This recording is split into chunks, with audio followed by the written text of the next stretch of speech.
Hey guys, to follow up on my previous video where I showed you how to remove background using Adobe Express, I now want to play with the feature to show you how to remove background from video content as well. So you can use any template here, but for me, I'm going to start with an existing piece of content.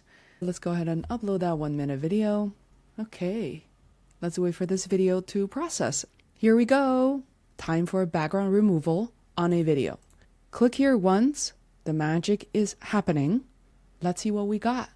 Also, this video was shot on my iPhone. As you can see, the lighting was okay. It was a lot of fluorescent light inside a CrossFit gym, so I don't know exactly how this is gonna work. Okay, the moment of truth is here. As you can see, the background has been removed. Let's go ahead and play the video to see the quality. She was not just standing still, but she actually did pull-ups, as you can see here, and there's a bar. I picked this asset because it's quite complex. As she's talking, it is much, much better than when she was moving around.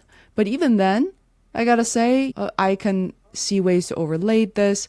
What can you do with this? Now, so we can have different effects. We can change the grayscale. We can have animations, things like that. We can have background and elements. We can build on top. For example, we can build a background gym behind her. We can try different things. And on top of that, I can actually resize her if I need to as well.